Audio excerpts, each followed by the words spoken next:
Cool. All right. Okay. All right. It looks like we should be good to go. I think Jimena's connecting. Well, thanks everyone for being here on the space today. Greatly appreciate you guys for joining us today. I usually kick it off real quick with just an introduction to the space in case we have some new faces in the room listening now or maybe listening in later. So this is a Twitter space that I started to really highlight, interview and highlight amazing work of Web3 artists. Really thought that there was other spaces that weren't really giving people enough time for others to get to know them, right? And so I wanted to have something where we could go like deeper and really get to know more about the artist behind the art. And hopefully through that process, maybe their existing collectors or followers could get to know them better. They can maybe reach new people. And more importantly, that by hearing their stories, maybe other people in the audience who have a creative passion of their own can feel inspired to want to start, living into that creative passion, sharing their work, and then kind of pursuing that as well. It's a very inclusive space, so we welcome artists of all nationalities, backgrounds, artistic styles, whether they have 50,000 or 100,000 followers, or they're just starting out. We really want to celebrate how art and creativity bring us all together. So now I'm going to turn it over to Jenny, who will introduce our special guest for today. Go ahead, Jenny. Thank you. Jimena Vida is an accomplished and talented abstract artist. Her beautiful and vibrant art has been featured at the Latin Grammys, on Times Square billboards, and on numerous Web3 art platforms. Jimena is also a community builder who has collaborated with other mindful creators such as Deepak Chopra. She shines a light on underrepresented artists and is also a mental health advocate. In addition to being an artist, she is also a writer of thoughtful and wise insights, which she shares on her website and social media. Jimena is a mom and a proud Latina, as well as a friend to many in the space. And with that, Giancarlo and I welcome Jimena to the space. Welcome. Oh. Thank you. This is so nice. Such a good energy, vibration. I cannot tell you how excited and nervous, but mostly excited I am to be here. Well, we are very excited to have you on this space. And I think, like I mentioned to you in the DMs, Jimena, like I was already a bit of a fan of your work, but as I was preparing for like this interview, I watched some of your other podcasts, and man, I was like blown away by like, just the thought process you put into your work, the focus on mental health, like, just so many cool things. So I was really, really excited to have you in the space today, and we're really, grateful that you accepted our invitation to be our guest. So thank you so much for being here. And I usually like to kick it off maybe with if you can take like 5 minutes and tell us a little bit more about yourself, about your story. If it's okay with you, even sharing a little bit about your upbringing in Colombia, and then walking us through your kind of your journey, your story a little bit. Absolutely. First of all, thank you everyone for being here. I see so many friends in the audience. I'm looking at my phone now. I really, really appreciate you all. And as I said to you and Jenny, Giancarlo, thank you so much for the space and holding the space for me. I know, that this takes a lot of preparation behind the scenes and a lot of intention.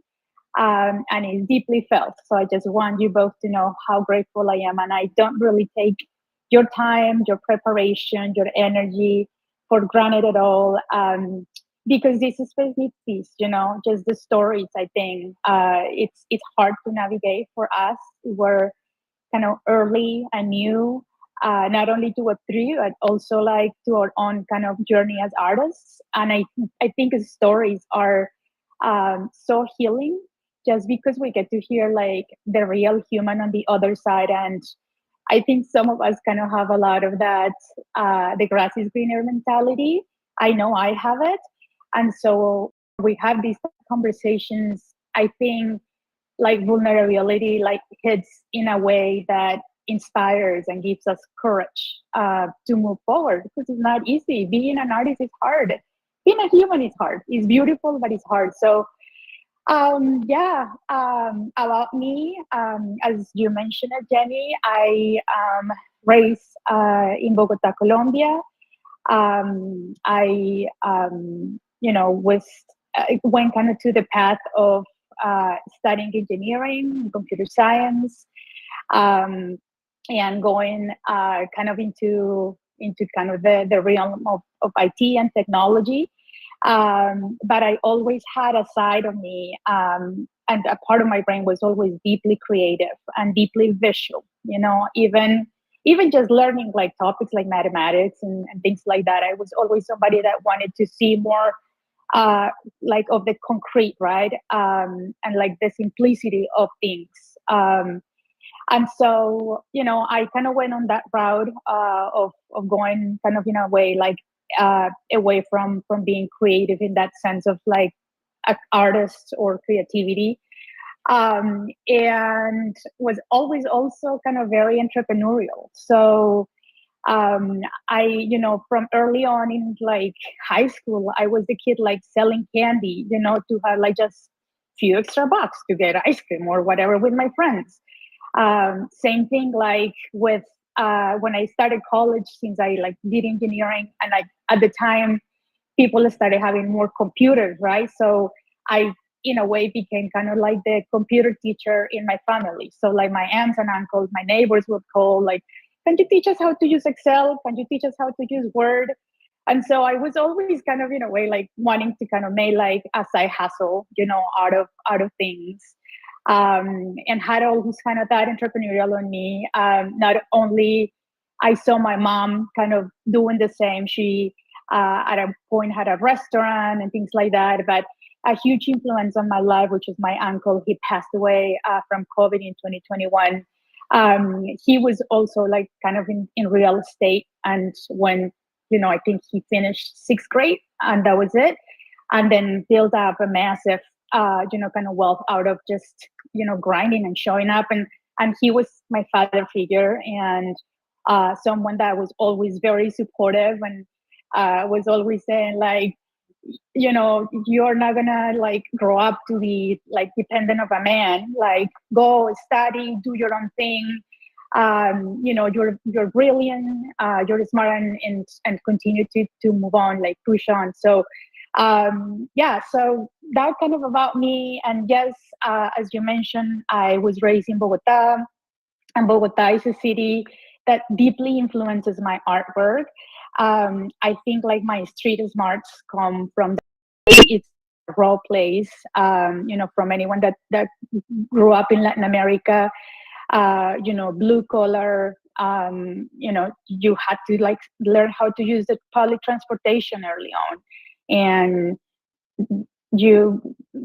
I'd say, but you'll get groped, or you'll get, there was a lot of rawness like very early on, and you had to develop a lot of street smarts, a lot of common sense, to make it, to protect yourself. And so, when you're like a little girl, you're very vulnerable, and you're prey to a lot of like really weird people. And, my mom was always grinding and, working and trying the best. And I was alone a lot. And I just had to learn, to just be kind, but also protect myself. So yeah, a lot of beautiful things from growing up in Colombia and South America, from food, from landscapes, from the diversity of humans, from how like in Colombia we say chapalante, which means like just people that make it work, that are resourceful, that don't have it all, and just come up with something, and you create something. So I think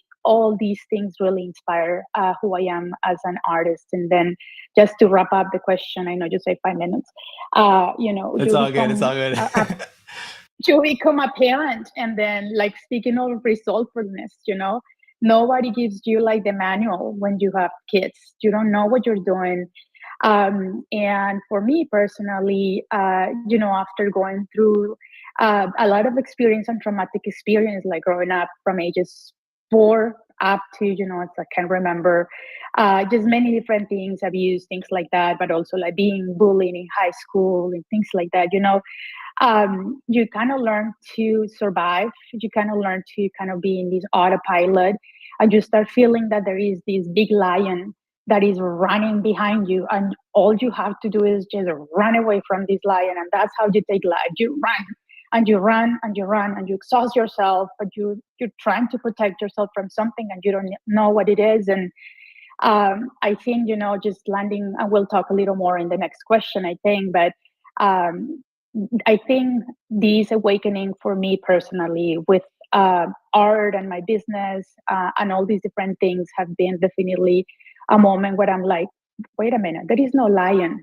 chasing me anymore. I don't need to be in this like rat race. I don't need to escape from anyone. I can finally feel like I'm home. I can be me, and I can also learn. Like there is a lot of a skill that I also need to learn in here as humans, as we are all learning. And so why don't I give myself the permission to relax, realize that the lion is not here anymore. I can protect myself from anything. And also, how do I teach my girls to embody who they are, and hopefully they don't have to like grow up thinking there is a lion like that they have to run away from. And so yeah. Wow, that was so beautiful.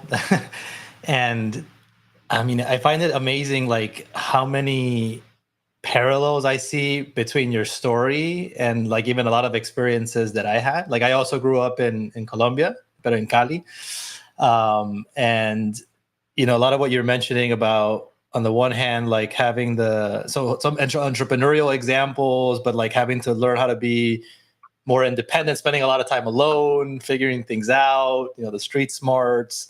And also in some ways that feeling of having the lion, kind of chasing you, because I could have identified with that a lot as well, and then only later in life coming to a point where, kind of realizing like, why am I doing that? So man, yeah, thank you so much for sharing all that. That was very lovely. And I could identify so much with a lot of the things you were talking about. Absolutely.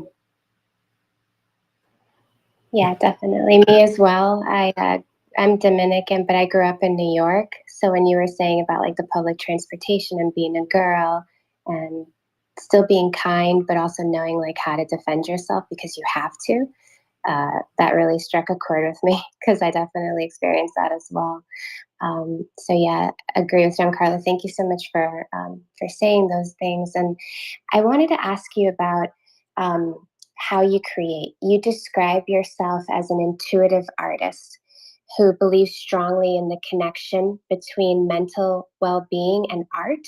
Could you explain that connection and why you are so passionate about mental health awareness? Yeah, there is a beautiful quote. I love quotes. There is some quotes that are like wow.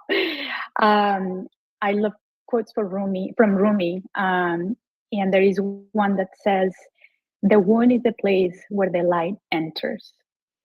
And that's really so beautiful because I really grew up with a lot of shame of my own wounding around, just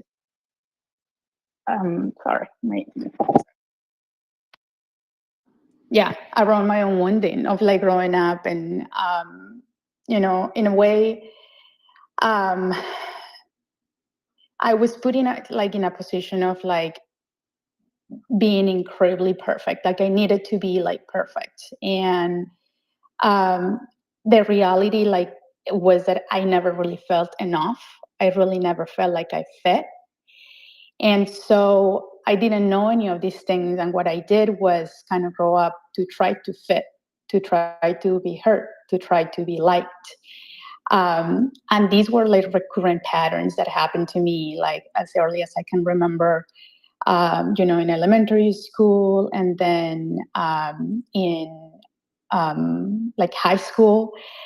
And it was always like feeling like I was just like in a sense of like disconnection, and in a way of trying to over explain who I was, and not really having the language to really even communicate to anyone what I needed. You know, I think about how I felt like, even like in my classes, even, and like the sense of even like um, even like thinking of like my own like attention deficit disorder, how it came from all this narrative that I just kept running into my head, and this skit that can like go over and over, and almost like my attention was always like in that narrative and trying to like just be outside, just like do things. And so I think that it was truly kind of the point of like having my two kids, where all these like feelings that didn't necessarily ever feel comfortable became unbearable. And it was when they came to my life that I was like, I don't want to raise my kids in the way that um, kind of in this disconnection, but I don't have the tools to even change this narrative for them. And I really always thought that you had to have somebody that told you what to do. I really always thought it was maybe just finding the tips on social media, just tell me the tips. I kind of in a way like never really understood that like the journey, you make the journey, you make the steps, and there is never really, sure, there is goals and things like that. I'm very goal oriented and things like that, but at the end of the day, like life is kind of that infinite pathway into a process that you evolve into it, and not really a final goal. And so for me, like awareness was the first step in creating change. And awareness in that I didn't know what I didn't know. That kind of was the first step. A lot of this process was through therapy. I don't push it at all, like kind of my own journey to anyone. I'm very honest that one of the things that I used to say a lot, a few years ago was, I don't give advice. I just share my life openly, because I don't know I really don't know your context. I don't know what you've gone through. For some people, just maybe a podcast is enough. But for some people like me, you need to go way deep into, like just therapy and things like that. And I realize that that's a privilege for a lot of people. Again, this world is just so messed up, but just bringing into awareness. And so that was my first step. And then through art, really I have become more like reflective, and I've used it like as a way to understand and kind of heal all these parts of myself. And when I paint and when I code, like I'm basically having a conversation with my inner self. And it's an opportunity for me to start like becoming more mindful, healing, and like detangling, all these different feelings. And I have really found like through this journey that it's through vulnerability and kind of shame resilience that we can find perspective. And that for me personally, I can only really connect with people that are willing to kind of do that also, to be vulnerable, to be themselves, but to be also resilient and show, that, we're kind of all in this journey, like in a way suffering and also enjoying life. And I find that, through like, there is kind of like a theme in this journey, which it's around, like I ask myself a lot, like what's the reason I'm in this world? Like, what is my purpose? Like, why do I create art? Like, we are in a space like Web3 that is like heavily financialized and monetized, right? And a lot of things evolve like around money, which triggers a lot of wounding, because I personally have a lot of woundings around money and what money meant to me, because as my mom was, always just kind of struggling. For us, money was something that we chased outside of us, and it was something that the good people had, and not something that it was that we were deserving of, right? And so, I'm now like in this place where I really like reflectioning daily onto. I think my purpose is not necessarily like save people, or sometimes I feel like I have to be like almost like Mother Teresa or something like that. Is that like, is a lot of wounding in me, but it's more like about sharing that if you're listening right now, I don't know your pain. I don't know what you've gone through, but I know what pain means. I really have gone dark. And what I want to do with my art is to share this message of hope, that there is light at the end of the tunnel, that you must continue to show up. You must continue. And this is, when I say show up, I don't mean it from a standpoint of like depletion or killing yourself or like, draining your energy. Like, you must show up to what is reasonable for you. Is it like rest at the time? Is it showing up more in whatever you're doing, like social media, or is it showing up more into your practice, into like scheduling, into planning, into budgeting, into setting boundaries for people that are toxic to you?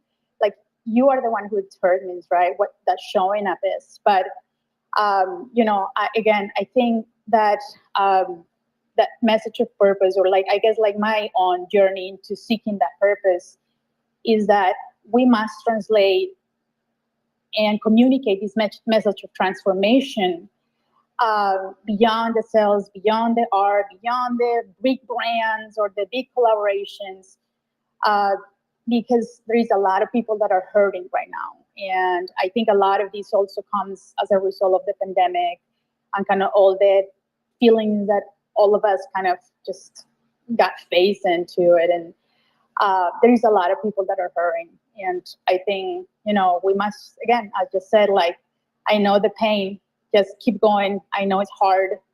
I know sometimes you feel like you want to just give up. I've been there. But yeah, like, know that there is light at the end of the tunnel, and then the light like turns off again. And then you realize the game is like, oh shit, I have to find the light again. So yeah. Thank you so much for that, Jimena. I love that. And I think that a lot of times the people who have been through some of the hardest struggles tend to have like the brightest lights. And I feel like that's definitely the case with you. And I think it translates into the art also by how vibrant it is, and how like joyful it makes me feel when I look at it. So thank you so much. Yeah, and thank you also for just being so vulnerable, right, and willing to share, those struggles that you've been through, because I think that's so important for people to hear and to know that they're not the only ones that might be struggling or have gone through the struggles. So it's really beautiful, and I love that you hope to convey that message of hope, right, and be willing to kind of share that so much about you as well. And one thing I kind of wanted to follow up this one on this question with was that I know, like, in some of the prior podcasts that I listened before the space, you had talked about the fact that, like, before, for you personally, like, you used to create art that was a bit more muted, maybe not as vibrant, and that a big part of it was probably because you were trying to like conform to these cultural norms and expectations of what a woman should be, that you need to be more reserved and quiet. But later you went through this awakening, right, which you kind of alluded to a little bit, and that you now then came to express yourself more authentically, and even probably discover yourself, I guess, in the process. And then your art started to reflect that with those vibrant, bold colors, the bright pinks, yellows, and I would love if you could share us a little bit more about, like, what was maybe the catalyst, or what was this like pivotal point where you really made that transformation and arrive where you are today? Although I know it's probably still a journey that's continuing, but if you could tell us a little bit more about that. Yeah, no, I really appreciate you for doing all the research that you guys have done for this interview, because it makes me feel like we're like in family and that you know me well. And so you are right. When I started painting, it was hiding on my basement, and it was after I would put my kids down to bed. They were like 2 and 3, so they were like younger, and I just wanted to really cope with kind of a lot of these emotions of anxiety and depression. To be honest, even like suicidal thoughts of like at some point, in terms of like I felt like I was such a mess, and that my kids didn't deserve me to be around, and so yeah, and so it was through kind of all these that I was just exploring, but I would do it in ways that it was still a lot from a place of shame. Mm-hmm. And there is a quote from Edith Eger. I recommend her book, The Choice. I love books. And she says our painful experiences aren't a liability. They are a gift. They give us perspective and meaning, an opportunity to find our unique purpose and our strength. And I think this kind of realization, this quote, and obviously more experiences, around just digging into my own process, led to my transition towards just becoming more bold and like literally gaining more courage to become more vibrant in kind of my own energy and who I was. I'm somebody that's like fun and somebody that wants to party and with integrity of me and my own body and my soul. But I want to dance. Like I grew up dancing even commercial music. You know how it is, Giancarlo. Yep. We dance everything, and I was just starting questioning why to hide this and why to stop myself in an exploration. I'm not saying I was, even if when it was muted colors, it was still like authentic to me. It was still coming from my heart. So, I'm not saying like, oh, all that work is bad. It wasn't. But it was definitely more conforming to, oh, would somebody hide these on their walls versus if I do something that is more vibrant, they're going to think it's like chillon, like the color is going to like hurt your eye. And maybe like people won't like that. And so, it was also, to be honest, very transformative for me to watch my kids do their own artworks. Again, we're talking 2 and 3 years old. They're even eating paint at this point. But for them, it was just like everything was a masterpiece for them. But also what was amazing to watch is that they wouldn't really be attached to the outcome. Like, for us, sometimes we're like, oh my gosh, I did this piece of artwork and I don't know that I will be able to make anything better. Or I got like huge recession on, on this piece, on, I don't know, a lot of likes or whatever it is, and not to the next piece that I did. For them, obviously, there wasn't any of this. They just they do the next one. And they're never like thinking, is my style the same? Like, is this gonna look like I made this piece? They just go for it. They just do it. And so it was, to be honest with you, they are my biggest inspirations, and it was for me like very, very healing to watch that journey and also invite my own inner child to explore in that capacity. No, man, I love that so much. And I got to say, because I also have 2 kids that are, like probably similar ages to yours. Mine are 5 and 7. And like the process of creating with them is like highly therapeutic for me in a way, right? Because it's like they help me unleash like all this, creativity and creating stuff without like any kind of, like I struggled a lot with like perfectionism and like feeling like stuff wasn't good enough.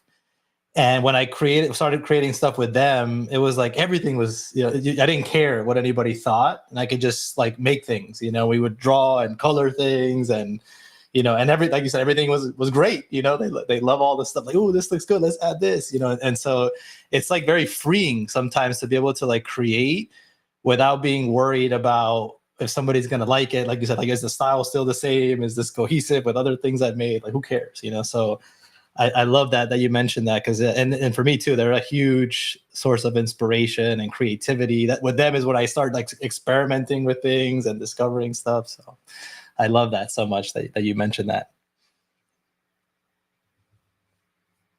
All right. And the next thing I wanted to ask you about as well was, so you have this very lovely, modern, like minimalist, abstract style of art, right? And I know you didn't like traditionally, study art, right? You did, like computer science, engineering, as like your education. And so I was kind of curious, like how you arrived at the particular style that you have now, and if there were any maybe like notable influences in that process of arriving with the style that you have.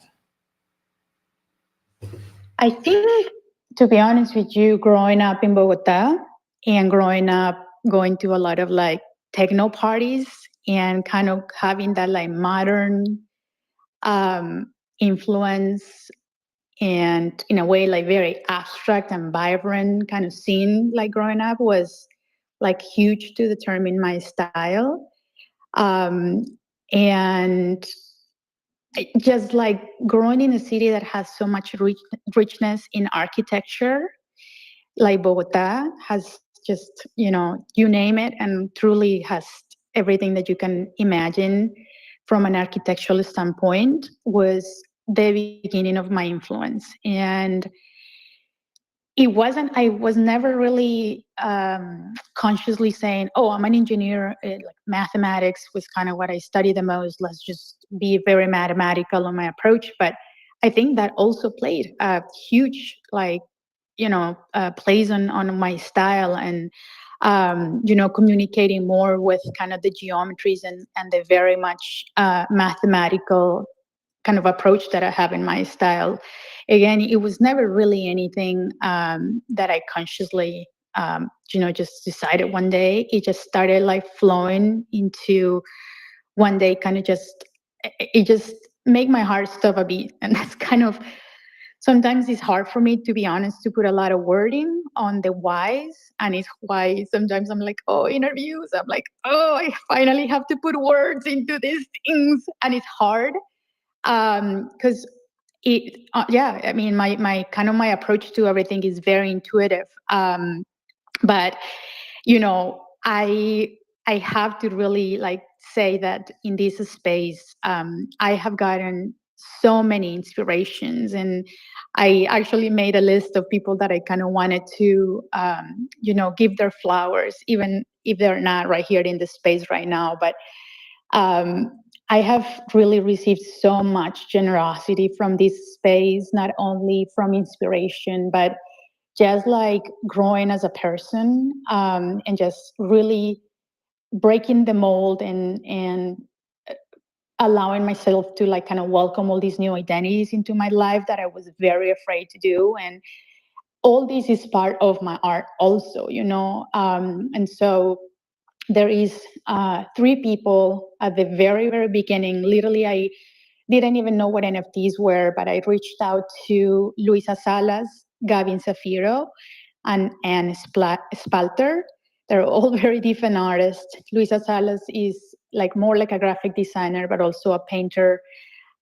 She's Mexican. She's huge, and her art is amazing. Like, please go buy everything she does, because it's just unbelievable.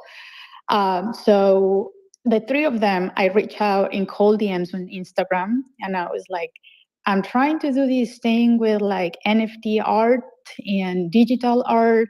Like, I was even asking from a point of like what equipment you use, what like brushes you use, what canvas you use.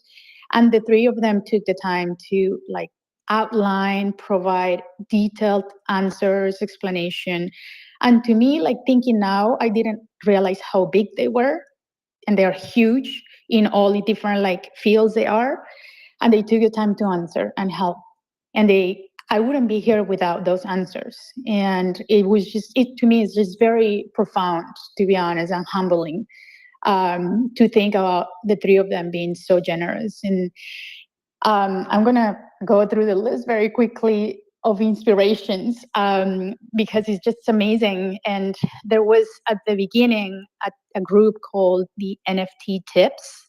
I'm not sure if anyone here remember the times of Clubhouse, but this was an incredible, amazing group of very diverse individuals, creators, artists, crypto bros, not crypto bros, but like crypto experts, and just people from very different walks of life that were like running 24-hour rooms, and they were like evangelizing all of us and teaching us, all of us. Some of them to this day are my mentors. They don't know because I don't really talk to them a lot, but I watch them, and like just their journey teaches me so much. And some of them have even become like friends, like my friend Joseph Quantum Variant, who was in my solo exhibit in New York like last month, and we tried to go salsa dancing. Freaking started raining, and couldn't dance. But just how a lot of the relationships have evolved into people collecting my work like constantly, and supporting me and helping me with questions, or just being there for me. And this is truly the beauty of this space, that we are making all these relationships that are evolving into our own evolution and transformation, and friends becoming friends, and just we're like growing in so many capacities. And just to kind of wrap up this question, again, I have a list, but I love artists like Sheila Darcy, Ishita Solkuri, Gabe Wise, Eddie Gatlin, Food Masku, Bismesh, Melissa Wendring, all the Cuban and the Latin American community that was around in 2021, Ernesto, Gabriel, like so many just amazing individuals that, when I had like deep fears and honestly lack of insecurity, all these people were like, let your kids cry in the background. You keep talking. We're here for you. Like things like that were so little, to be honest, like that kind of sounds like so not so small, but it's the little things. It's the little things that really, push us forward. And there is so many other names, but to be honest, all these people I mentioned and hundreds more, with their actions, with believing in their own journey, with continue to show up.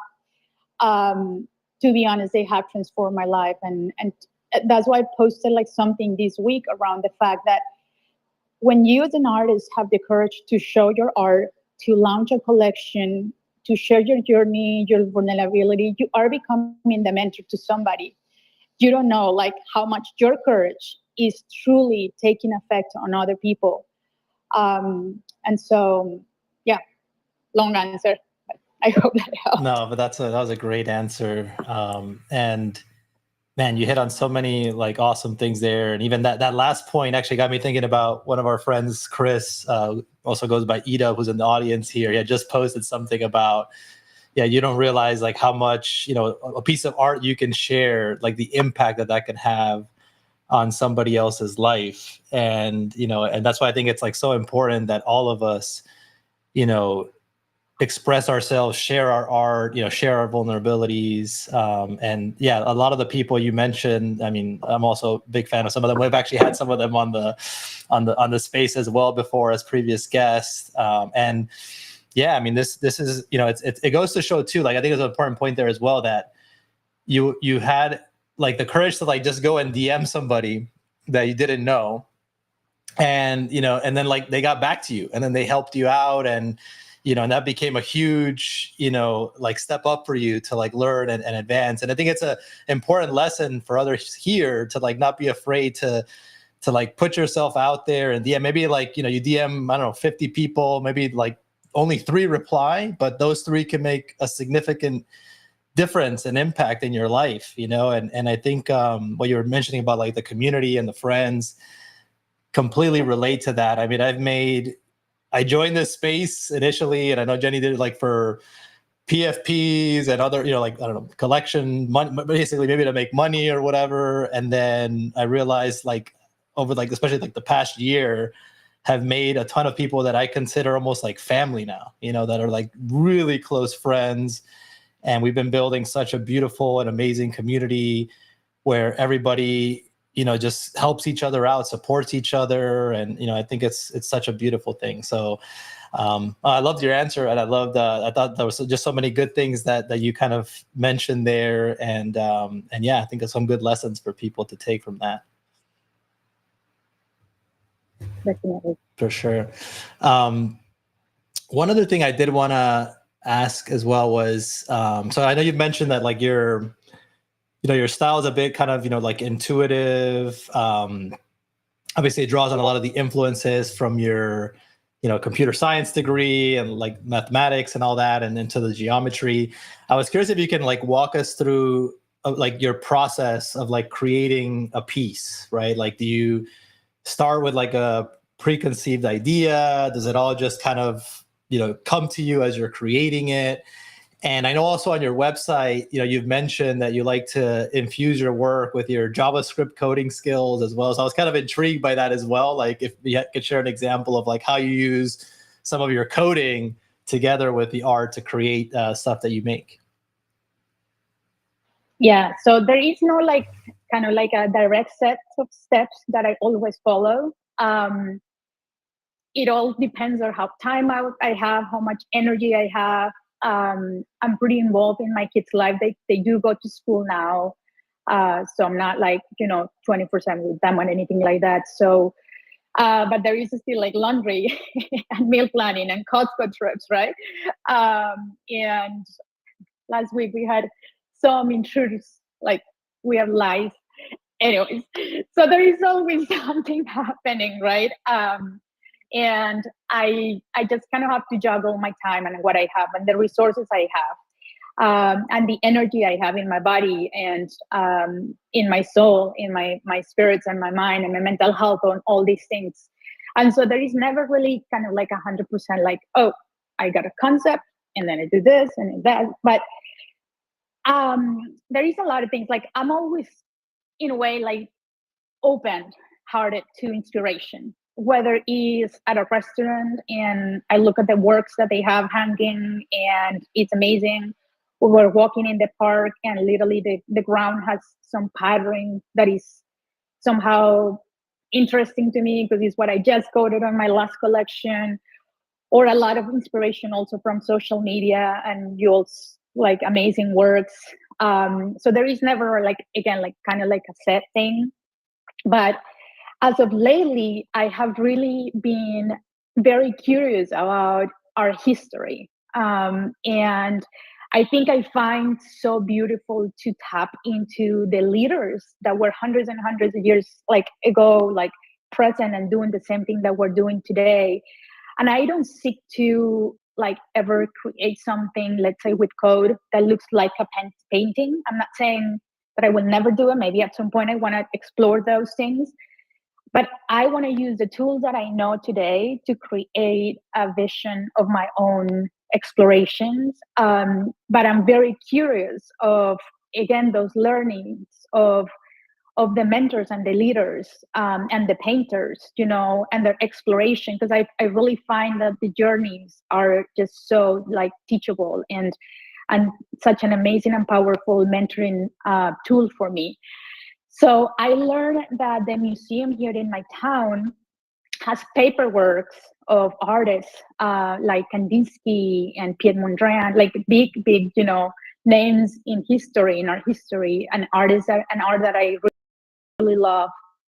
Can schedule and go like privately and explore and look at all these like paper artworks in a room by yourself with like a curator, obviously.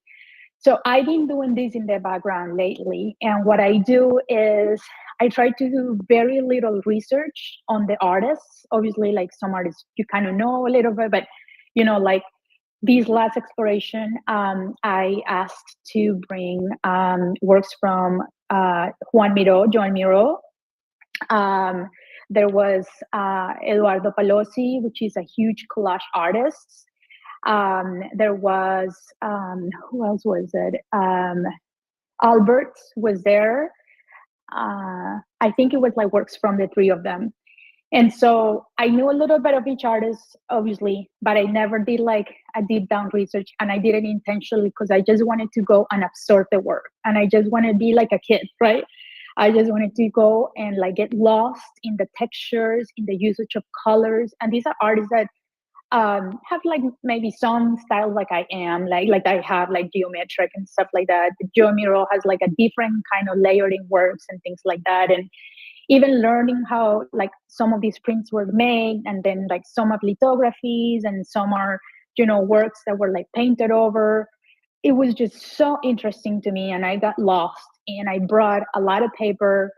And after kind of just taking in every piece, I sat down in the room around these artworks that are masterpieces, and I just started sketching like a mad person. Like I just started like doing sketches like with just a pencil, and it was such a release. It was like so amazing. And then when I came home, I had already started kind of playing with this idea all around kind of human connection, actually, on the next collection that I'm working for, Super Alpha, but it's in Marfa. I'm going to be having an exhibit. Like it just, I have not shared this with anybody. Some alpha right here for everyone.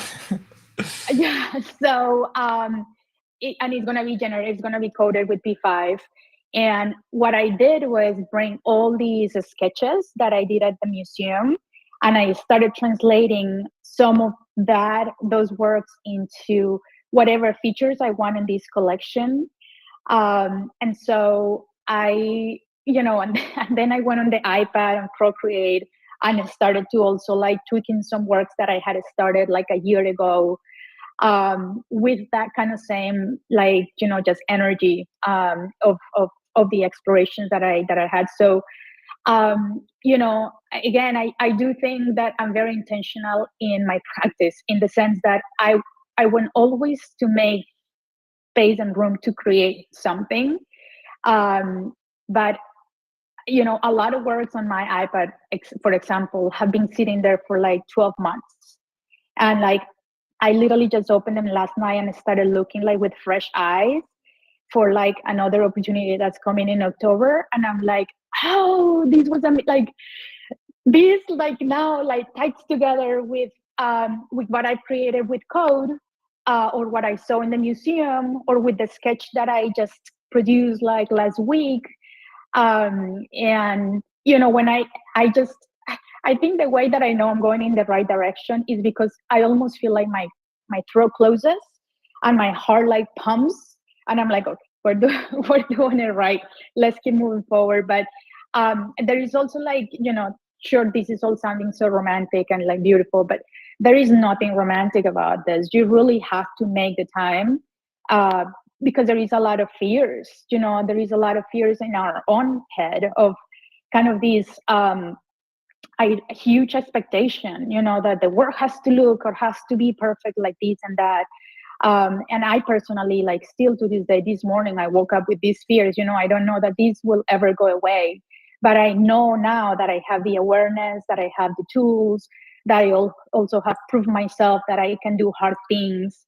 But it just never gets easy, it's always, you always have to show up for yourself, do the cleanup, the meditation. Meditation is a huge tool that I use to kind of just get in alignment, with kind of the authenticity, and just coming back to the place of humility that, like, I'm human, I'm not perfect, I'm not a machine, but I can do hard things, and we are doing hard things, and you just do it.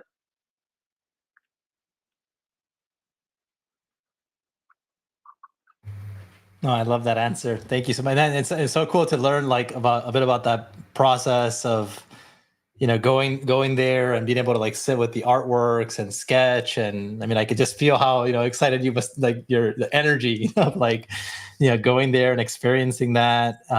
Man, it sounds so cool. And it's funny. You're making me think too, because I have a lot of like, that sense of like when you have something you've sketched or worked on like a long time ago, and then you like revisit it with like fresh eyes. Like I've had stuff like where I'm just like not feeling. I'm like, nah. I start working on it. I'm like, nah, I got to put it aside. But then there's other times I come back and then I'm like, oh yeah, like I know what I want to do here. And so yeah, I totally could relate to that, and like being able to like come back to something and knowing that at that point, like, what do I want to do with it? So that's so cool. Thank you for sharing that with us. Yeah, I'm super excited for the new things that you're going to be creating, and thank you for sharing that, Alpha. It's exciting. I had a question. I once heard you say that when you host Twitter Spaces, you keep in mind that there may be artists and listeners who are not comfortable speaking. As someone who believes strongly in empowering underrepresented artists and community members, what recommendations do you have for how maybe we can better show up for those members in our community? Yeah, I love that you guys came up with that question, because those days when we were hosting podcasts and Twitter Spaces were just so profound, and honestly I have like such a fond memories of those times, because it's where like authentic leadership and kind of organic education for me like came to become a reality of showcasing so many leaders in the space that had brought personally so much value, and I wanted more people to learn what I had learned. And so we became a vessel of their wisdom, into all these open spaces on Twitter. And it was like beautiful purpose of like helping others through like conversations. And so I think the tips, or I guess like suggestions, are like, number one, like rooting your purpose and why is that you are opening and hosting spaces. Do you want it for likes and follows? Like, and there is no wrong answer. And some of these may sound wrong, and maybe it's a yes for you, and that's okay. And I'm not saying for you, I'm like in general for anyone listening. Are you doing it for to monetize your time? Are you doing it for the purpose of again like sharing this message of transformation in this community? It's up to you, and there is no wrong answer. But what I do believe is that if you have the courage to like kind of host these spaces, you are a leader. You are becoming a leader to this community, because otherwise I feel like everybody will be hosting spaces. It takes courage to to get organized, to reach out to the people, to put together the questions that bring value to the conversation, to research. And where you're a leader, you have a lot of responsibility. Like, it's fun and everything to be seen, da, da, da. But the reality, again, there is no like it's not a romantic anything, is that you have responsibility. And for me personally, you go through a lot of these spaces and the host just want to talk to talk, and just talk to be heard. And I personally don't find a lot of value in that. No offense, no judgment if you do. I don't, right? But on platforms like Twitter, for me, I think it's very important to set a tone of acceptance and respect, inclusivity. Very important to realize that not everybody is an extrovert, that not everybody has the language to communicate what they want to communicate, whether they're an artist, whether they're a singer, like not everybody has that ability. And I say it only because I was that person. I, at the beginning, like in Clubhouse, I remember like my heart and my throat would close every time I wanted to say something. And by the time, like, first of all, we had to wait like 2-3 hours sometimes to speak. And by the time my turn came up, I would like vomit something, like trip on my words, said exactly what I didn't want to say, in a way sometimes do like trauma dumping. And I very quickly realized that there was a skill attached to speaking. I also went through times where I was like, fuck these, I'm an introvert and this is stupid that people are so talkative and like just kind of want to be the self-centered of attention and fuck it, I'm just not going to talk, I'm just going to do my art and be quiet. But the reality is that nobody's going to come into your house and extract the value of your work. And whether we want to accept it or not, is words and spoken language where we a lot of times can communicate that value and the journey that is behind what we do. And so again, self-responsibility comes to even us introverts to speak. But when we're talking about hosts, I think it's very vital to, in a way, like use our arms to open the space for those people that are in the audience that are scared, that maybe English is not their first language, that they are very confused about what Web3 is, and everybody talking about we're gonna fucking make it, and they haven't sold our work in 3 months, right? And something that I used to do as a practice when I was hosting was to like intentionally say, thank you everybody for sharing, but we're going to take the next 5 minutes to invite anyone in the audience right now that's listening, that's terrified of speaking, to come up and even say 3 words if you want to say the 3 words. And you can rest assured that if anyone is mean to you, I will kick their butts and we will respect you in whatever capacity you want to share your journey. And that really inspired a lot of people to come up. And then a lot of people actually became hosts out of kind of that invitation to be courageous and also to say, like, you're safe. You're in a safest place. You can come and share who you are. And so, yeah, I hope that answers. I love that. Yeah. I did answer it. Thank you, Jimena. I like that a lot. And the next time that I do host a space, I'm going to definitely employ that because, even if we just are silent for 5 minutes and allow, like there's such a thing as comfortable silence as well. And saying that to people can really empower them to make that first step to hit that microphone button. So yeah, that's great advice. Thank you. And something that, I'm sorry to wrap it up, because you just remind me to, marketing. I kind of have a love-hate relationship with marketing, but it's an obvious part of what we do as an artist here. And I think men and women have different approaches to marketing. And I think sometimes as women can be a little bit more introverted and unconfident in the way that we show up in that kind of marketing of ourselves, of our brand, of our journey. And so I always also find it very, very helpful to, if you're a woman hosting or in a capacity of like being a leader on a Twitter space, and you realize that there is been 5-10 minutes and most of the people that have shared are men, also take that moment and say, I see women. If you're identified as a woman in the audience, we're going to take a little break. We're going to probably take some men out, and we want to invite like more women to like come up and share if you have anything, to share with us. So I think it's very important to be intentional and voice it and use words and actions, both, to help this space be more inclusive and more diverse, because we know that we're not. And that's why I fucking show up every day too. I love that so much. I love it. I love it. Oh my God, that's such good advice. Definitely got to start applying that, especially in some of those bigger spaces with a lot of people. I think it is such good advice. You actually reminded me too, and I know you mentioned because you love books as well. There's this one book that I read called Quiet, and I can't remember something about like in a world where people can't stop, or can't shut up or something like that, by Susan Cain.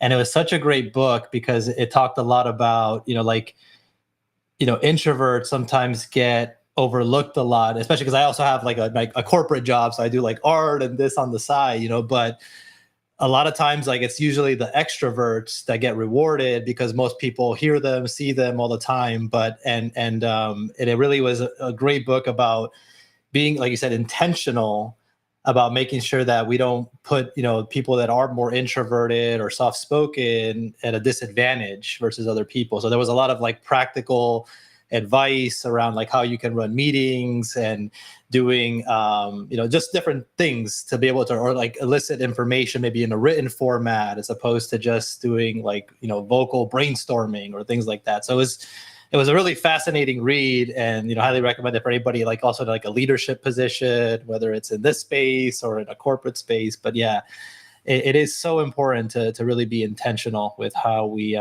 lead and how we manage things, because I think it's just unfortunately the way the world works, it's like there are people that are louder can have a more of an advantage over other people, and sometimes like it's those quiet people that may even have the best ideas, but they just don't get heard, because of that. So thank you.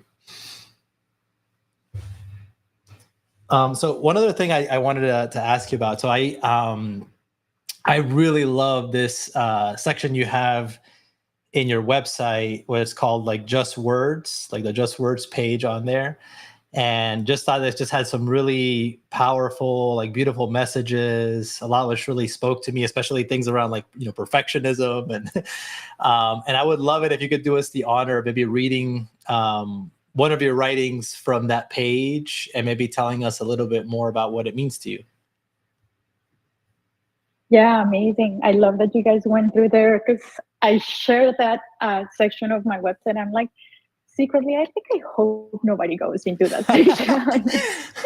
Like, I enjoy like writing, but it's also, again, like big imposter syndrome. Like, oh, like, what matter writer? I didn't go to like, just kind of that training. So it's that, the narrative, like, who do you think you are? It's just constantly there. And so I'm like, well, I don't know who I am exactly, but here I am, and I'm going to write, what comes to me. And I chose this piece, and it goes like this: wholeness is not about perfection, but the integration of all parts of ourselves, the light and the shadows.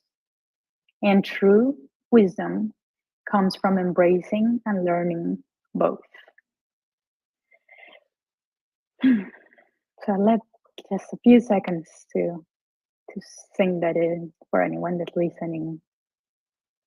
Maybe I'll read it again.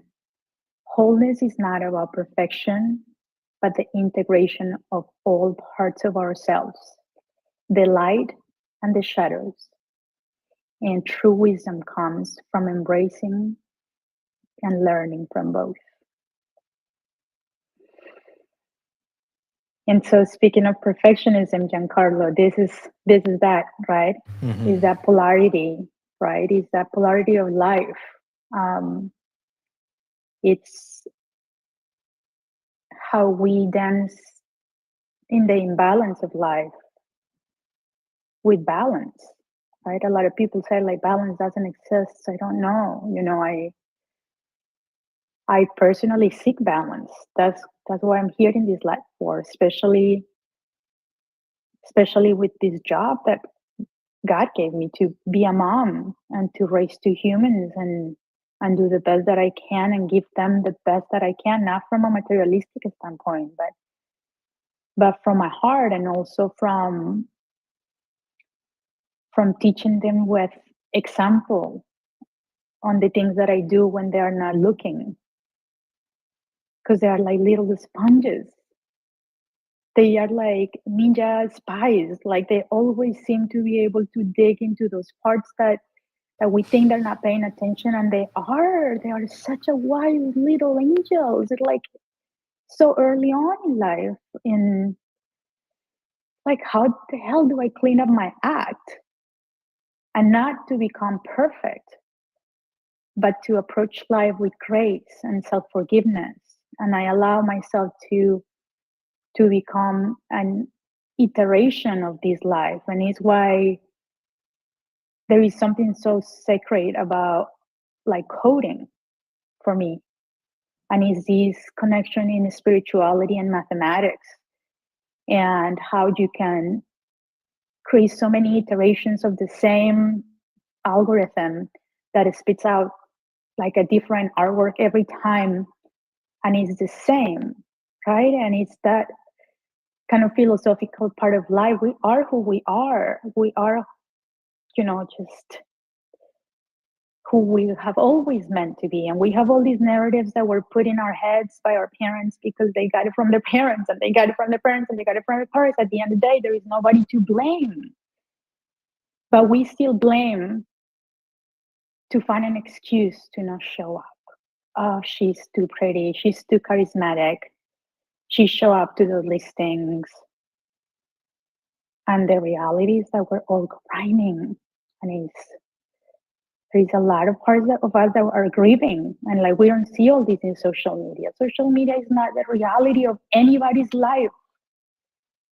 And it's how we embrace this wholeness, detach from the neurosis of like wanting things to be perfect, because perfection is just a lie, and it's only a way to keep procrastinating.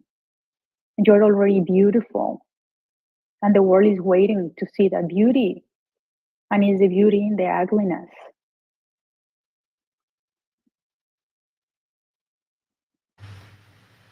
It's like mic drop. That's beautiful. Yeah. Oh my goodness, I have so many thoughts like going through my head right now, Jimena. But the part that you said, how math is sacred, is really profound for me, because I think math is the universal language. And I think that there is sacredness and order all around us. And, sometimes we think of the universe or like this physical world even as like perfect, but it's not. It's imperfect still, and it's perfect in the imperfections, I think. So that really deeply resonated with me.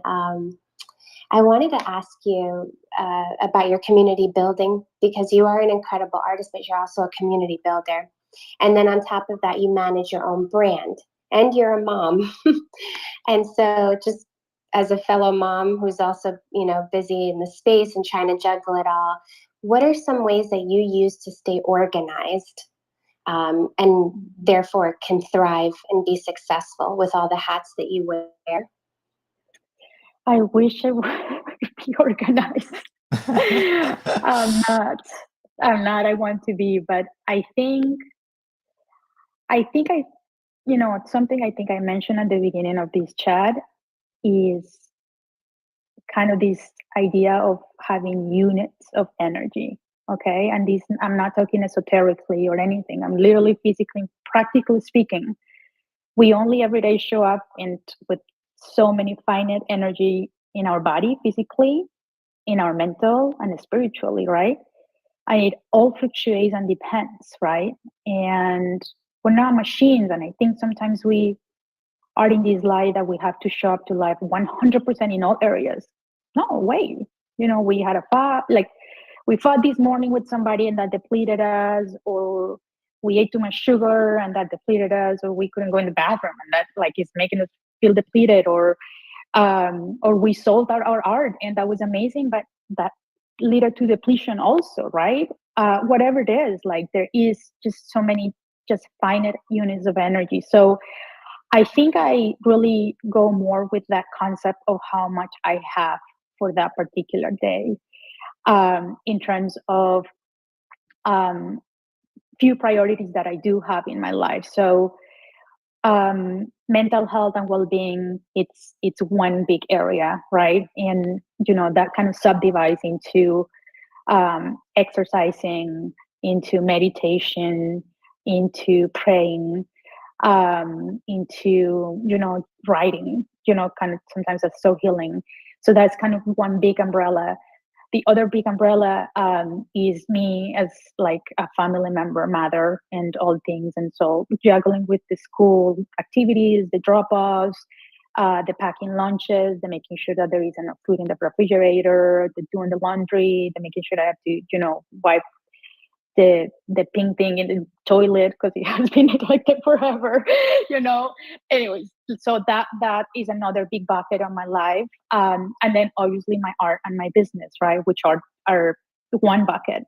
And within that bucket of the business, there is also a lot of many different priorities and buckets in itself. One is just different goals that I have set for me. So for generative art, I want to continue to increase my portfolio and create more. What's that mean? There is also a huge part which is around social media management and networking. So that is another bucket in there. And there is obviously the bucket of creation and making time for the art practice and creation. So I really have sadly realized I'm not a superwoman. Burnout is a real thing in life, and I cannot do all the things at the same time. And so within all those buckets, they're obviously not happening all at the same time. I plan my days, I plan my weeks. I also allow time for the lies of the last week and the intrusive and my kids, just things that like come out, like kids getting sick or something at school. I'm going to be volunteering under the school this year. So that's another thing that I'm going to have to like time myself for. And so, a lot of things like what I plan on my schedule, it's out the door. And like what I put in there, I don't get to do anything that I wanted to do. Or I get like just stupidly like just scrolling on my social media and I blew up 2 hours. And so I think planning is very important, based on your goals and priorities. As I said, I have my buckets, you'll have your buckets, everybody will have kind of their umbrellas that they prioritize. But also giving yourself grace. And I don't believe in this idea of like hustling and like, sure, we're all hustling and grinding in that way.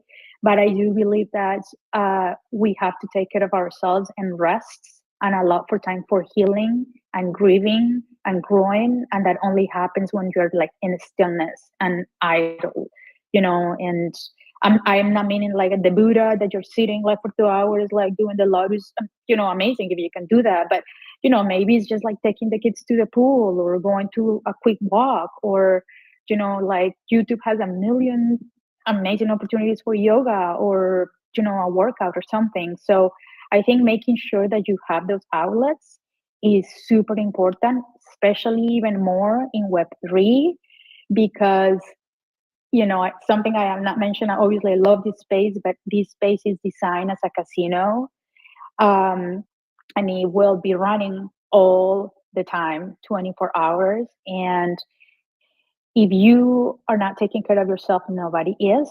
You will end up depleted, and then it will trigger many different things. Depending on who you are, we may trigger like your victimization in terms of just like blame somebody for the things you didn't do, or I wasn't seen, or and then honestly the goal I feel for all of us is to become very introspective, and realize that that I think we do have more power in our future than we think that we do, instead of just kind of handling to so many people around us. So yeah, sidetracked again, but I hope that answered the scheduling, staying organized type of thing.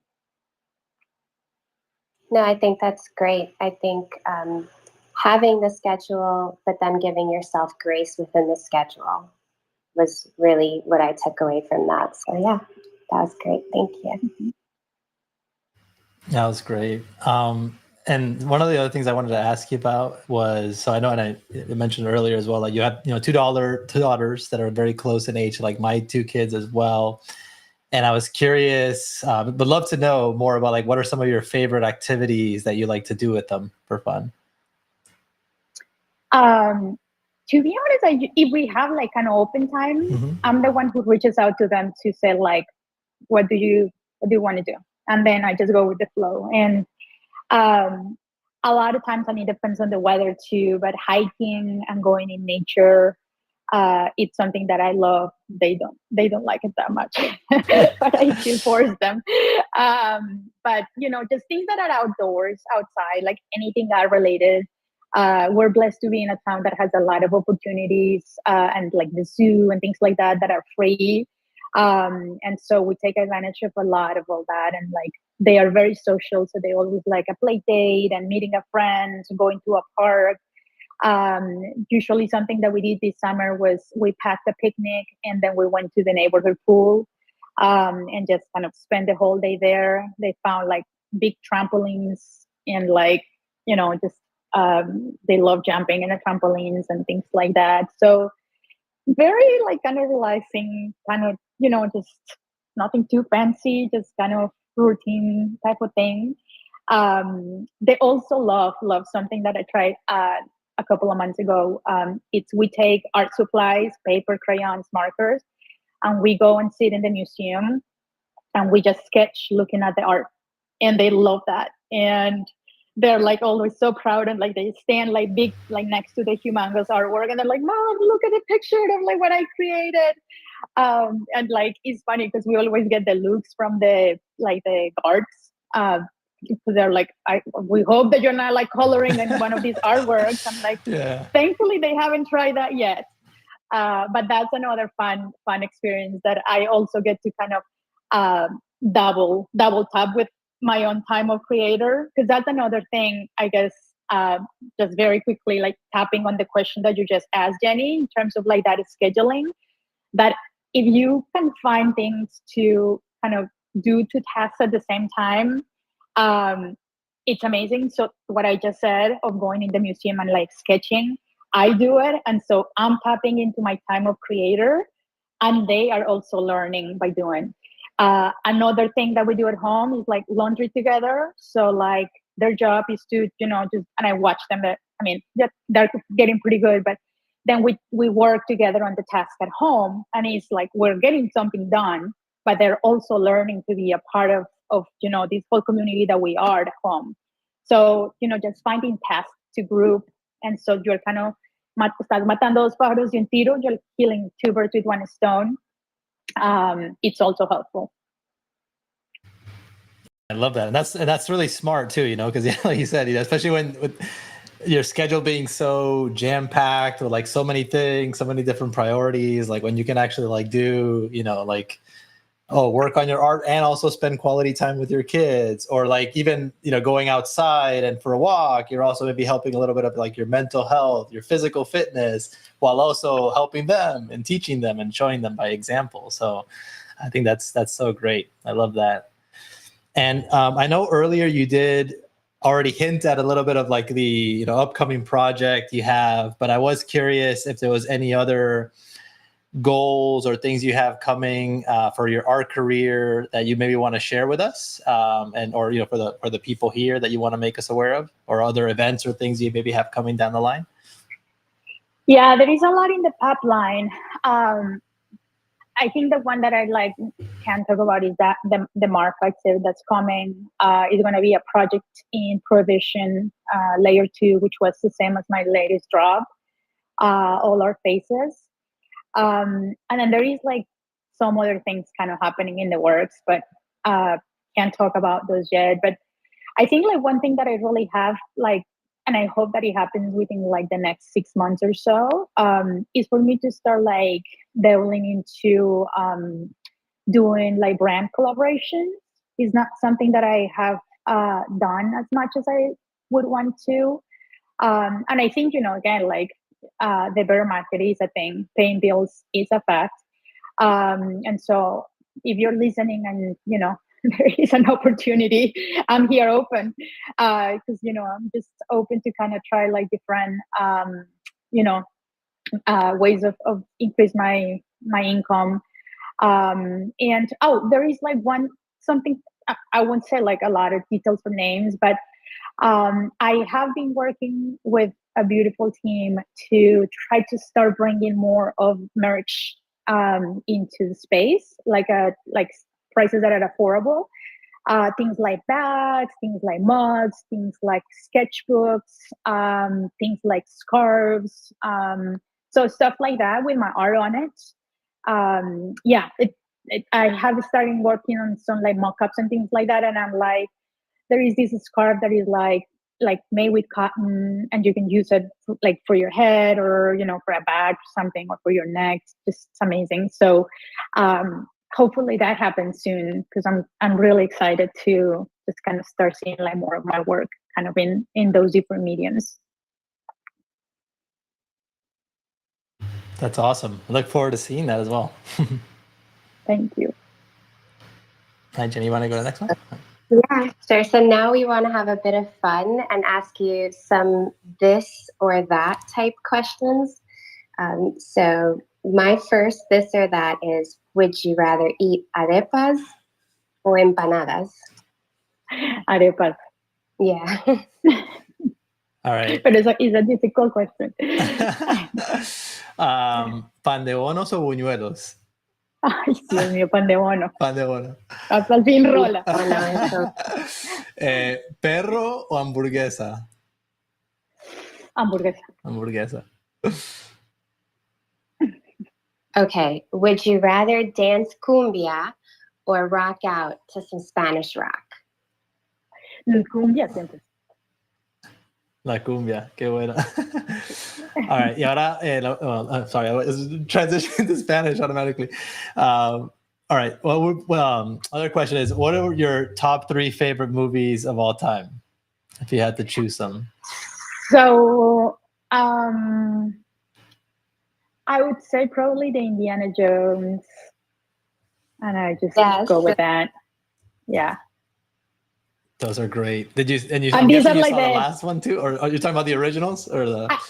Yeah, I'm talking about the originals. The last one, I'm like, I know you guys try, but I'm just that hard. No, it's not the same. Can I ask you something? I'm a big fan of number 3, the one with Sean Connery. Do you have a favorite of the 3? Is that the Crusade? What is that? Yeah, the last where Crusade. He finds the Last Crusade, where he finds 100% is my favorite. Yeah. Okay, cool. Yeah. Awesome. Yeah. We have that in common. That's my favorite. Nice. That's so awesome. All right, so I did want to invite, if we have anybody in the audience that would like to, come on request and ask a question. Even if you're not feeling comfortable, you can come and just say 3 words as well. Put it into practice. Just happy to have you. You can get some practice. Just coming up to speak as well. Would love to have you. It's a safe space. But yeah, so just want to welcome other people to join us up on stage. And I see we already have a few. My hermano Luco, ¿cómo estás? Happy Friday. Hey, familia. How are you? Juanito. Happy Friday. Happy Friday. I'm just so happy. ¿Cómo estamos aquí? Muy bien, muy bien. Awesome, man. Awesome. How are you, Jimena? I'm just so happy to talk with you. I think it's the first time. Nice to meet you, my dear. You are amazing. Nice to meet you. You always show up, and I appreciate you so much. Thank you so much for being here. This was amazing. I'm vibing. I'm buzzing. Just feels so good. Love that so much. I really enjoy so much the conversation, all the topics, your story, like the way you create, the influence, of course, you have from Colombia, Bogota. I am from Bogota too, so I am super happy, like, to meet you more and know more about you, and just wanted to come up and say thank you for real, because all the words that you put on and all the encouragement that you give us as a community is like unique. Like, you're a big legend here. Like, I remember the first time I started like in the space, Zapata told me, like, you have to follow Jimena because she's one of the greatest persons in this NFT space. She is also Colombian. She's from Bogota. So you definitely, and that was what I do. Like, I just follow you and I start like learning a lot of the space, and of course getting inspired by your art, because actually I'm an abstract artist too. So your creations are super beautiful. So I just wanted to come up and just put on the vibe, say thank you, Giancarlo and Jenny, for always do this beautiful Friday space. I don't miss anyone, because it's just a magic moment and a very unique moment. So big love to all of you. Un placer, Jimena. Un gusto y nada, muy contento de escucharte, conocer más de ti. Y bueno, seguimos con toda. Estoy muy emocionado y motivado, la verdad. Gracias, me encanta. La verdad, muchísimas gracias por tus palabras, y las flores se las merecen, Giancarlo, porque hicieron la investigación que de verdad que permitió que este espacio y la conversación se diera de manera muy fluida. Y muchas gracias a ellos de verdad por hacer este esfuerzo y a ti tan especial por comunicar lo que sientes y siempre te veo ahí en Twitter respondiendo mis GMs y qué bueno saber que eres también de Bogotá y nada, hay que seguir para adelante.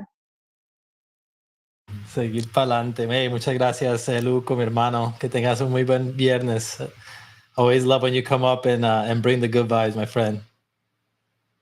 Much love, my fam. Big love. Much love to you, man. All right, I want to go next. I had Janine next. Hey, Janine, how you doing? Happy Friday. Happy Friday. Happy Friday, Janine. Hi. I think I probably said this, Jen, recently, and that I don't go to a lot of Twitter spaces anymore because it is such a time suck. But it's Jimena, and I'm starting to really love your Friday show. And Jimena is one of the first people that I spend time with virtually in the Web3 space. And I love her. She's my friend. I don't get to physically see her enough, but I was actually recently looking through the stuff that I originally collected when I started here. And I was taking notes for myself about my experience.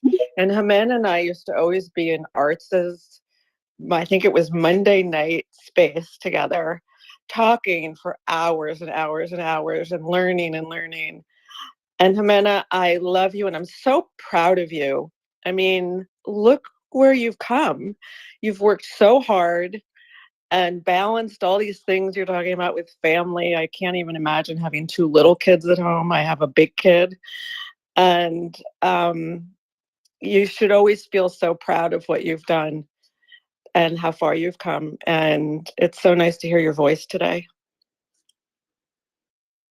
You know that I how do I answer that? Oh my gosh, because I know how hard it is, Janine, but we could not be here without like all of us, right? And you've been huge, not only for me, but for the space in general. You've put yourself in so many hats that you never even knew how to maneuver, and you've done it, and you've done it with grace. And maybe sometimes we just feel like the outcomes don't measure up, and maybe I don't know, maybe sometimes we kind of need to give ourselves like more grace, because I feel like we've been very courageous, Janine, and we've also put a lot of fucking time into this. Not just me, you too. It's so true. I mean, yeah.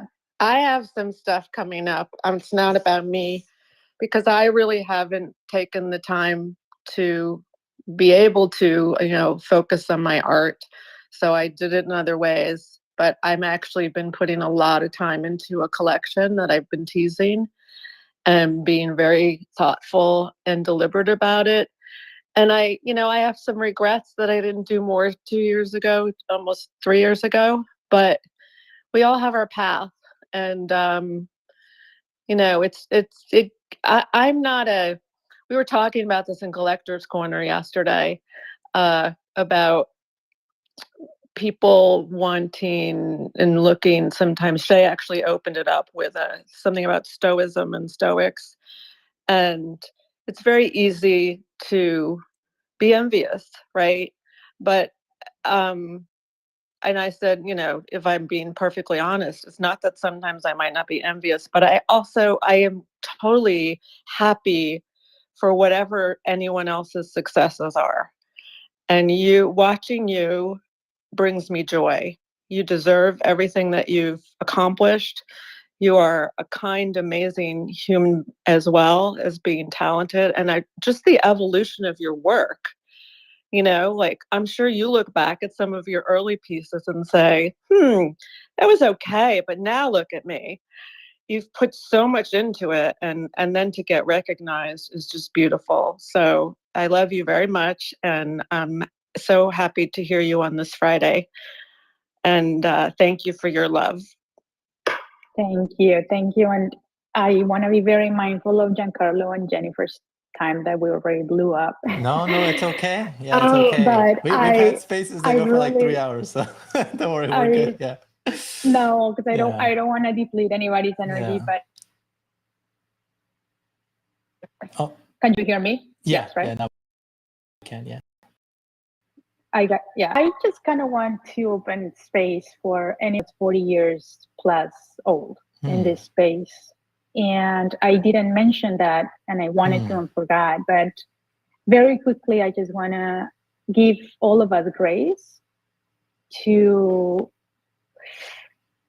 allow ourselves to take this leap of faith and jump into something new, whether it's the tech, whether it's the art, or whether it's any identity that you want to recreate for yourself if you're 40 or older than that. You know, not that we're old, but we're not 20. And it's hard. It's hard. And I think societally, we also have a lot of expectation that by now we should X, Y, and Z. By now, all these things, right? And the reality is that we're evolving individuals. And a lot of people have restarted their lives at this time.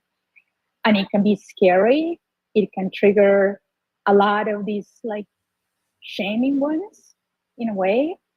And that can, like, we almost become like ourselves stopping ourselves. And so I just want to honor this journey for anyone that is 40 years old or older in that. And I want to send you grace, and I want to send you courage, and I want to send you healing. And that's all. I'd like to add that I'd like to up the ante to 60 plus.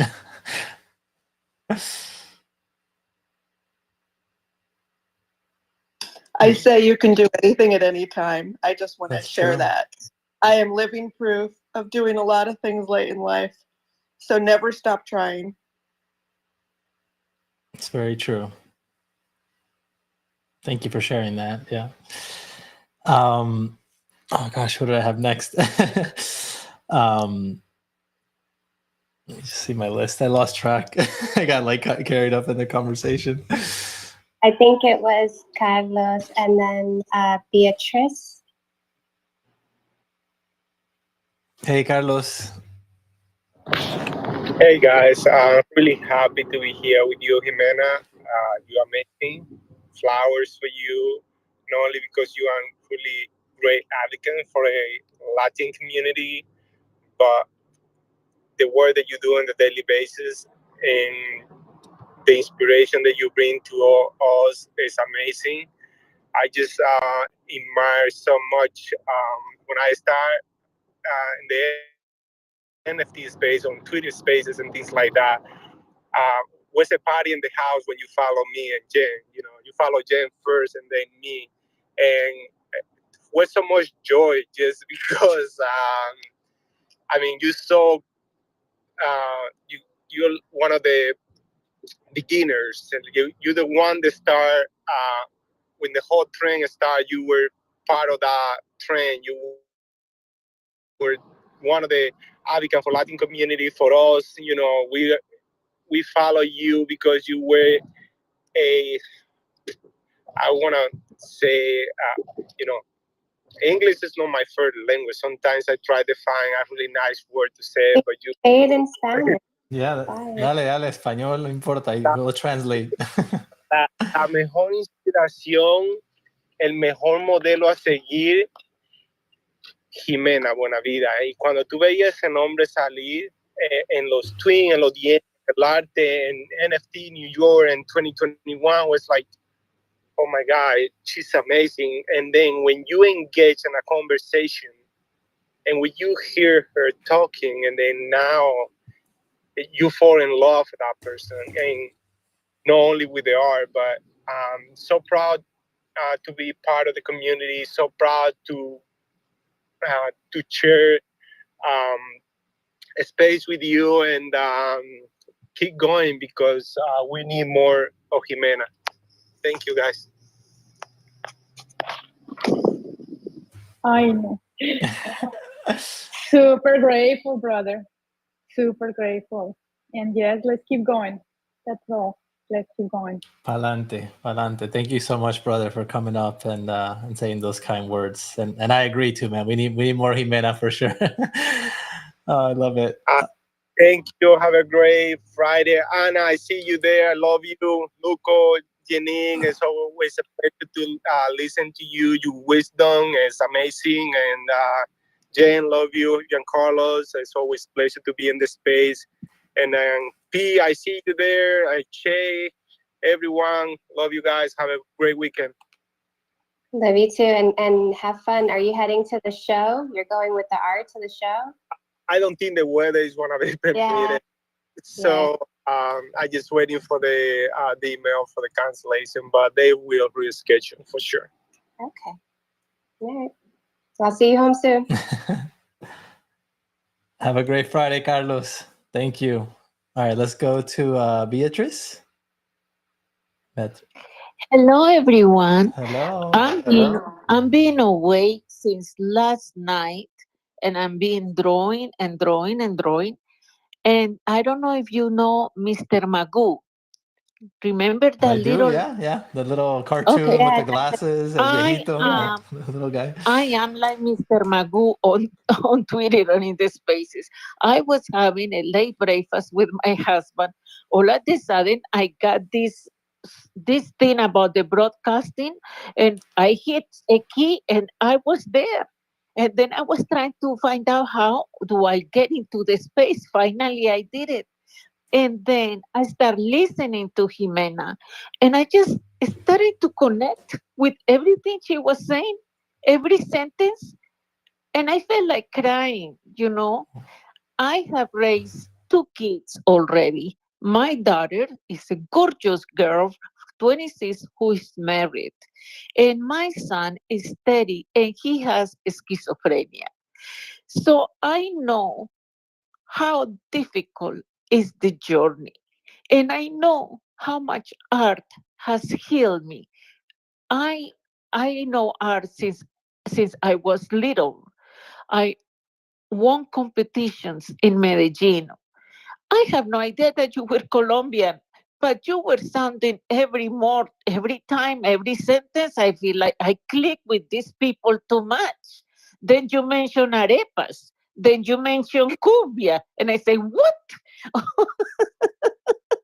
Well, it's a joy, but you touch my heart, and I am proud of you. You will make it like I did.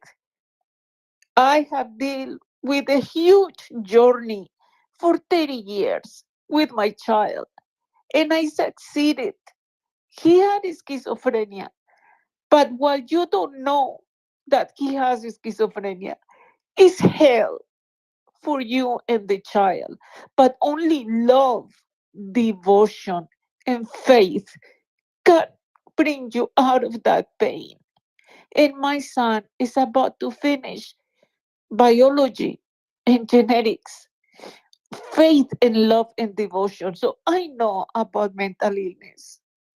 And what you were saying was touching my heart. And I felt like crying. But I raised my kids already. And I still working on my son. I met John Nash in person. I have done everything possible. And there is hope. If anybody up there has mental illness, there is hope. Always, always, and love. That's the biggest thing. And you touch my heart, Jimena. And I am so glad for whoever connected me with this space. Maybe it was RC Dream, someone that has a huge heart connected me with this space. And I'm planning to attend every Friday. I'm just blessed that I found you and the way you speak. I am connected with you, and you're doing the things the right way. And I'm so proud of you. And I'm thank you for whoever did it to connect me with this group. But yes, courage. fortitude, strength is the only things that are going to help us to live in life and to succeed. And as an artist, I love to express the love through my NFTs that show you fashion and beauty. But art is a healing tool. And I am so proud to be here. And I am thank you, very thankful for whoever connected me. But you touch my heart.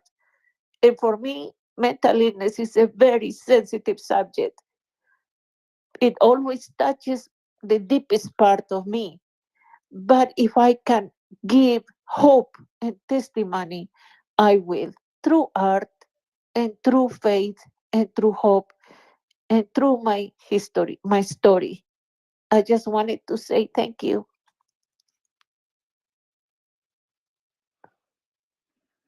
Thank you, Beatriz, for being here.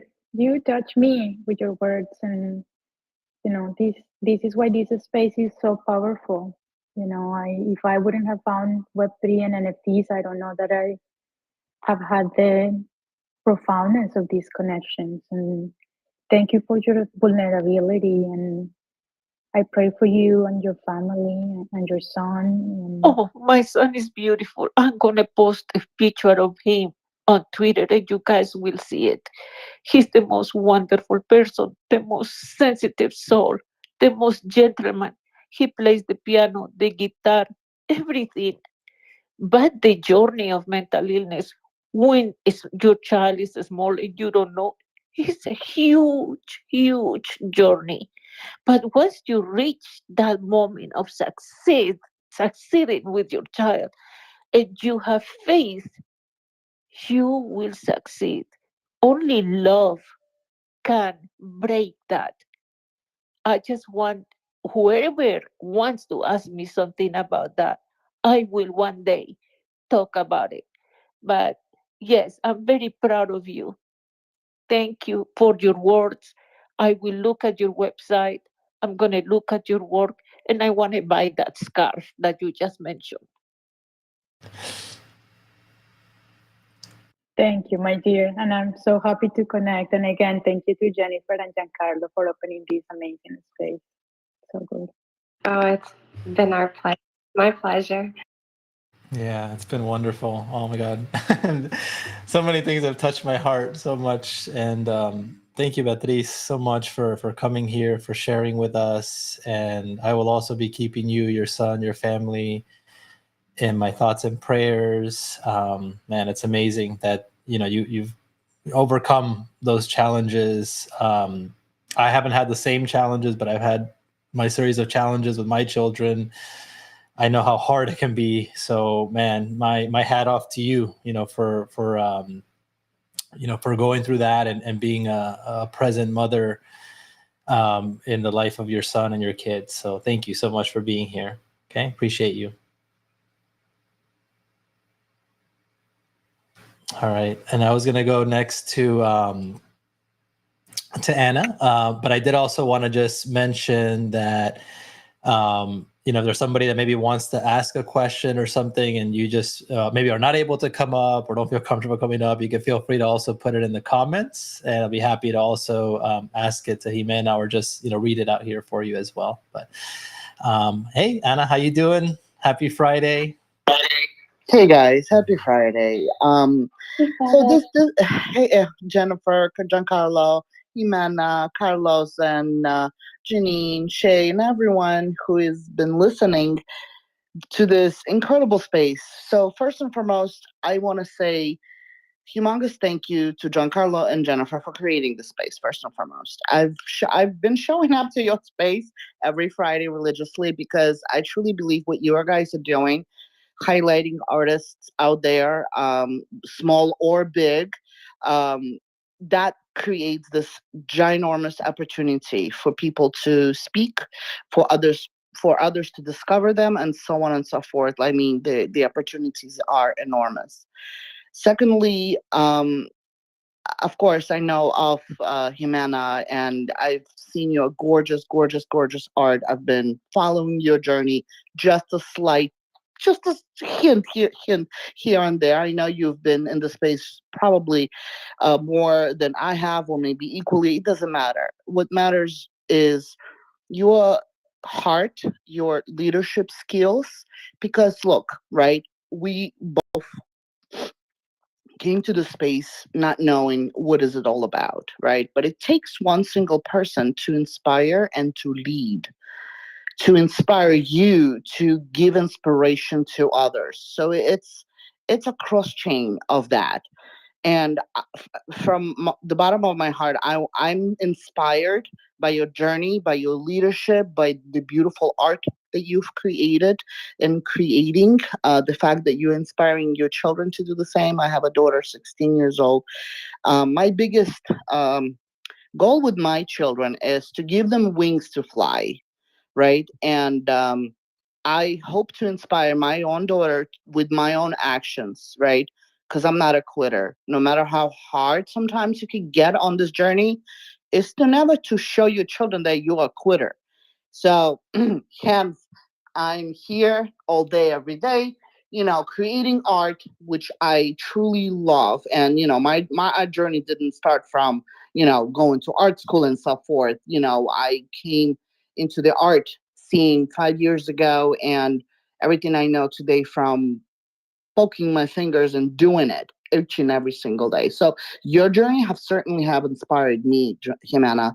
And what you're doing with your kids is, of course, you inspiring them each and every single day. Um, so I came to say thank you for inspiration, thank you for your leadership, and thank you for the beautiful art that you create, and you are inspiring many, many people.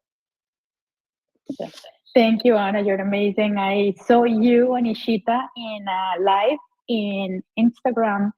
I don't know, 3 months ago, whenever that ago, and it was so nice to get to kind of see you in action. And you are funny and fun, and you have just this gorgeous, amazing energy that really carries through the amazing work that you do.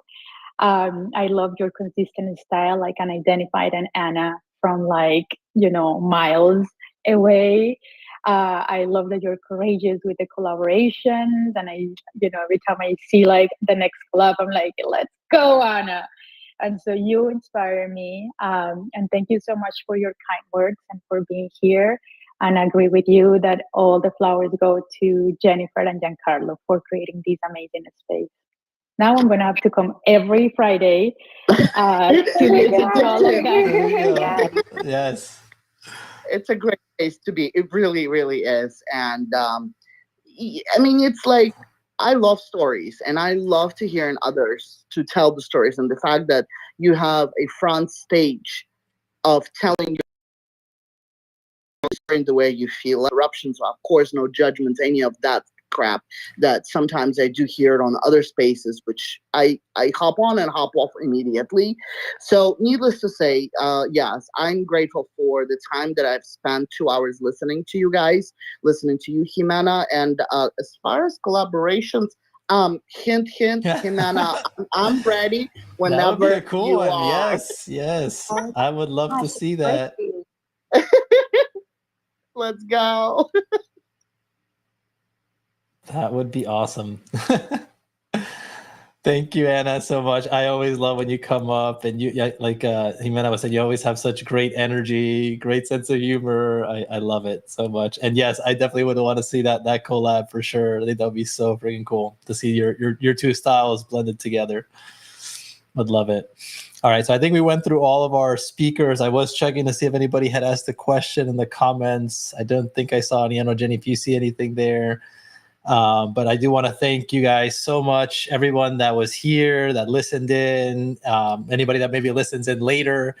Greatly appreciate you guys, because you help us to want to keep doing this and sharing these stories. And Jenny and I both love doing this. Actually, matter of fact, these stories are even the reason why I built up the courage myself to want to create and share art. And I think it's very powerful to be able to hear these stories, because they're so inspirational, and it helps you to see that like it's possible to create sell art in the space to make these connections and really kind of live into like some of the passions that you may have creatively. So really appreciate everybody that's here. And Jimena, it's been an absolute pleasure having you as our guest today. I was already super excited for this space, and I mean, I'm just blown away by hearing your story, your beautiful words. I mean, you have just such a way to like inspire, to connect to people's like souls and their hearts. I mean, you have such a beautiful soul.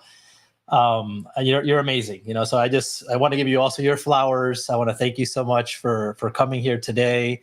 I hope we can connect at some point in real life at some event. Maybe bailamos un poquito de salsa también, si, if it happens, I love dance as well. But yeah, just thank you so much. It's been an absolute pleasure having you here today. Amazing. I have enjoyed every second, and I do look forward to connecting with both of you.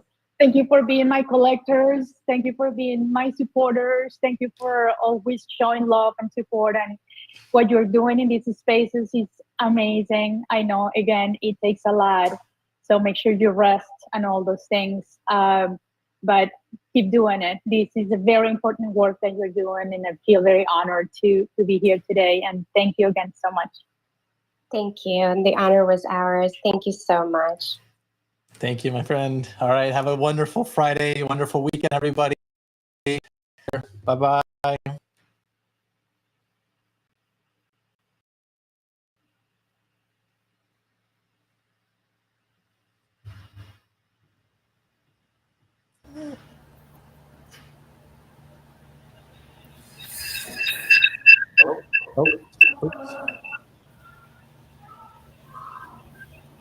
Hello? That's what I said. Great. Oh my gosh. That was amazing. Yeah. Thank you. No, you're welcome. Thank you. Thank you for coming. Qué lindo. Muchas gracias. Un placer fue de nosotros, ¿verdad? Ay, Que qué sí. lindo. Sí. No, me encantó como la gente también, o sea, esa parte también al final, cuando, o sea, tienes como otras personas y ves que también conectan con lo que dijiste y todo, o sea, es súper especial. Sí, esa señora me tenía a mí, mira, mi corazón. Y también me gustó que tú dijiste, si hay alguien sobre 40 que quiera hablar, porque Carlos tiene 45. Y también él no domina el inglés como el español.